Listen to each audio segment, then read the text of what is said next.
Всем привет, меня зовут Стрэндж, и я верю, что люди должны знать правду.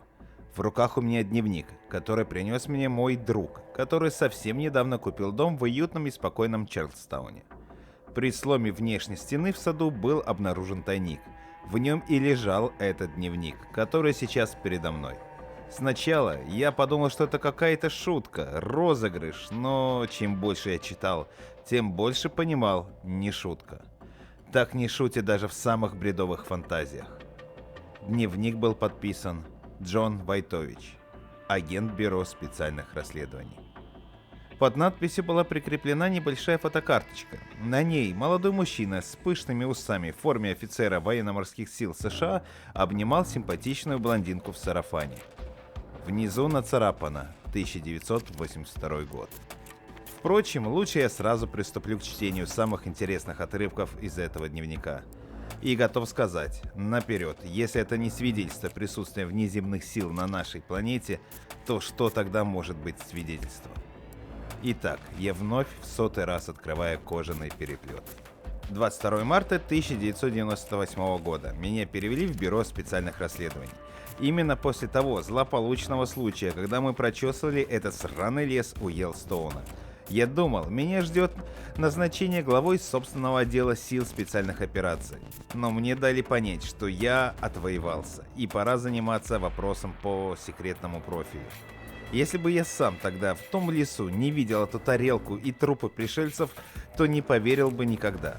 Впрочем, тарелкой трудно назвать пирамидальный прозрачный объект с круглыми отверстиями, в которые может пролезть человек.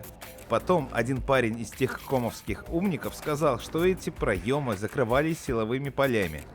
Вероятно. Что касается самих сереньких, то на вид телом они похожи на людей.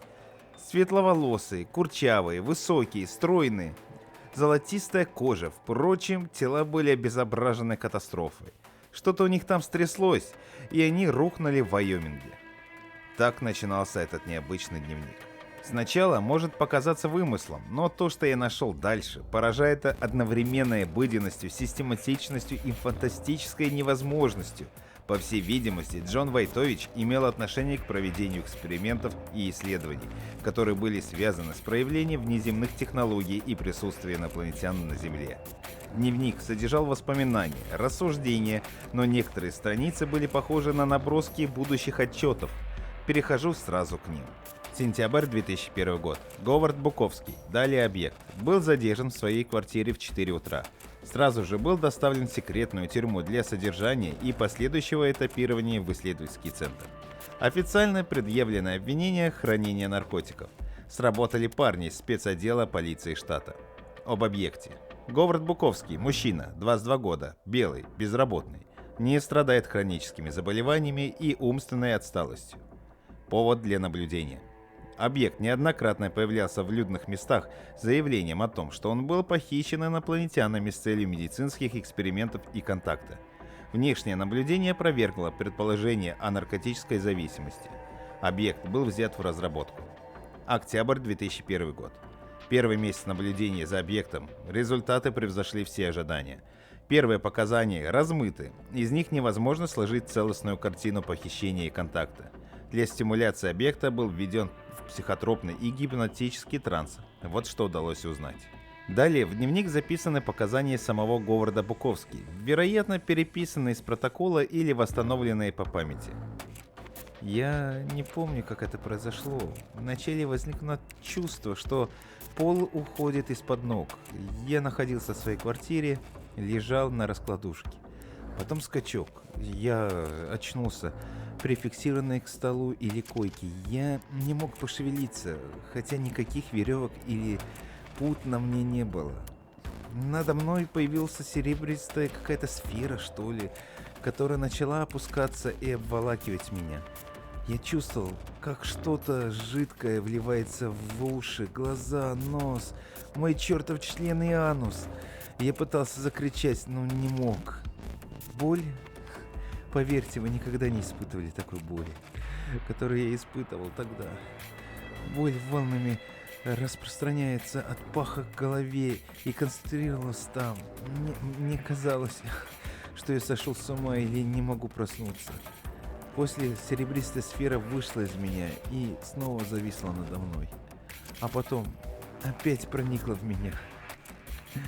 Сейчас я припоминаю, что за этим процессом кто-то наблюдал, но описать я их не могу. 23-24 октября 2001 год. После повторной стимуляции и усиления психотропно-гипнотического давления объект дал показания. Составлен фоторобот пришельцев. Прилагается иллюстрации.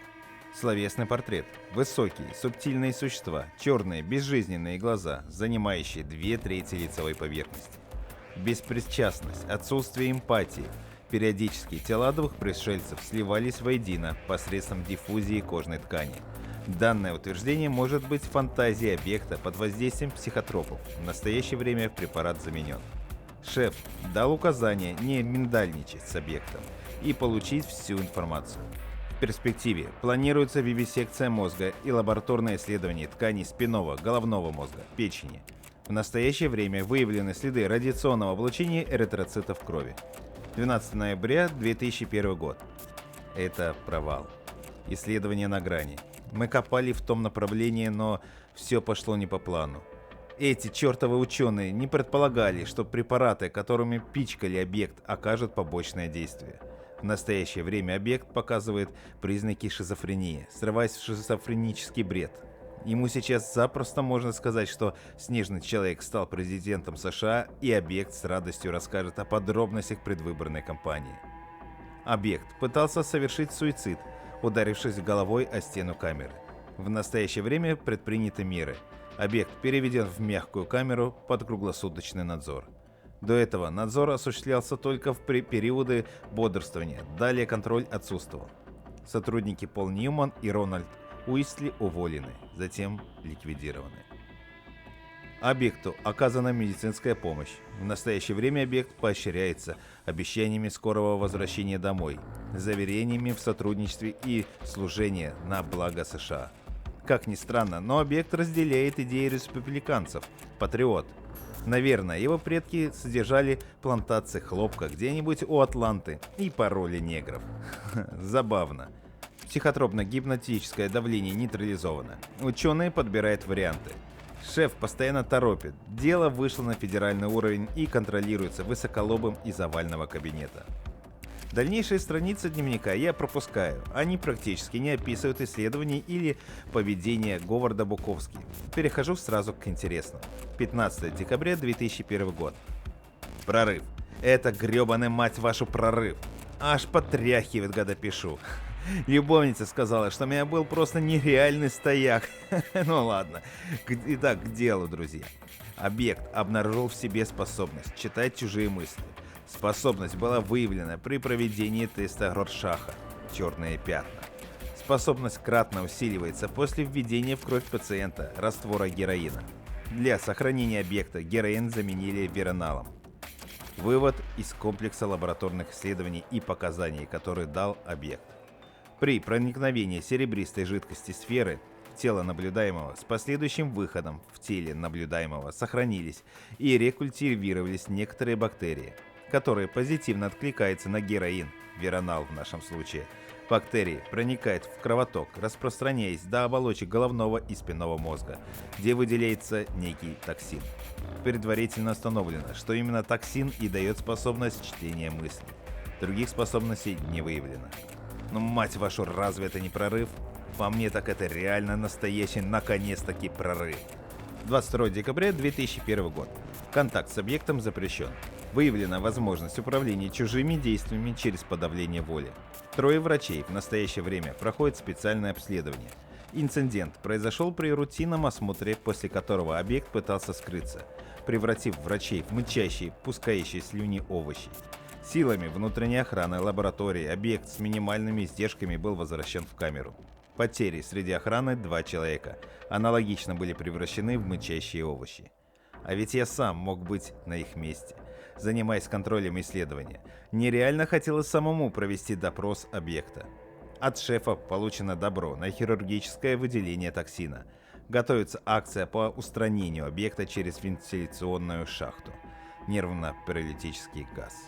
Тело Говарда Буковски, точнее все, что от него осталось, перевозилось на медицинской тележке по кафельному полу. Врач деловито толкал вперед себе тележку. Сзади шли вооруженные спецназовцы. Врач остановил каталку и подошел к массивной металлической двери и набрал код доступа. Магнитные замки с шумом лязгнули, зажужжали моторы сервоприводов, и дверь начала открываться. Врач испытывал в этот момент какой-то священный трепет, причастность к таинству. Сердце приятно замирало, кровь бежала по жилам и ударяла в голову.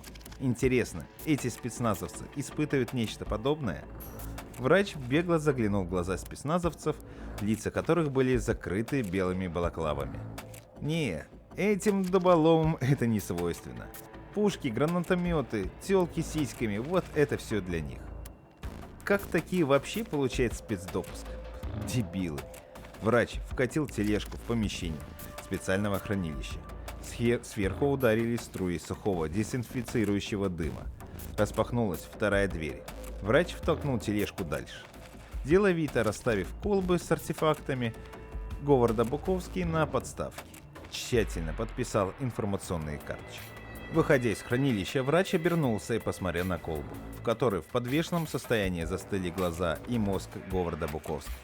Именно из глазных нервов и гипоталамуса и был выделен токсин, позволяющий творить чудеса. Колба располагалась на столе, а за ней в больших цилиндрических резервуарах, вплавленные в низкотемпературное стекло, покоились тела 3 обнаженных пришельцев. Высокие, курчавые, с золотистой кожей, обезображенные катастрофой. Глава специального исследовательского центра, некогда опытный нейрохирург по имени Сконт Санторини, курил и пил кофе, смотря в окно на внутренний двор. Солдаты, а вон и их офицер. Одни мужики, как же все это надоело. Ворота внутреннего двора открылись, и на территорию въехал желтый школьный автобус. Санторини ухмыльнулся. Конспираторы, твою мать! Из автобуса на бетонированный плац выпрыгивали дети, 8 человек. Их смущало, а может и пугало место, куда их привезли. Дядьки с автоматами. Сейчас угомонятся, и надо будет выйти к ним. Приободрить, что ли, пошутить с ними, отвезти в игровую комнату. Все дети были отобраны из разных детских домов Мексики. Интересно, они вообще по-английски говорят? Из заключительных записей дневника. Январь 2002 год. Выделенный токсин положительно откликается на героин. Ошибка. Токсин откликается на эндорфины, вырабатывающиеся в голове мозга в момент наркотической эйфории. Из-за негативного воздействия наркотика на организм изыскиваются альтернативные методы. Эксперименты с синтетическими эндорфинами провалились. Принято решение провести предварительные испытания на группе разнополых подростков от 10 до 14 лет. Данный возраст считается приемлемым из-за способности детей быть счастливыми просто так, под воздействием эндорфинов. Если вы думаете, что это не доказательство существования инопланетян, то вы правы. Доказательств намного больше, и на нашем канале мы раскроем все тайные доказательства их присутствия. Подписывайтесь на канал и высылайте мне на почту свои истории, связанные с пришельцами. Контакты вы найдете в разделе о канале. Вместе мы заставим власти всех стран раскрыть всю имеющуюся у них информацию. Ведь люди должны знать правду.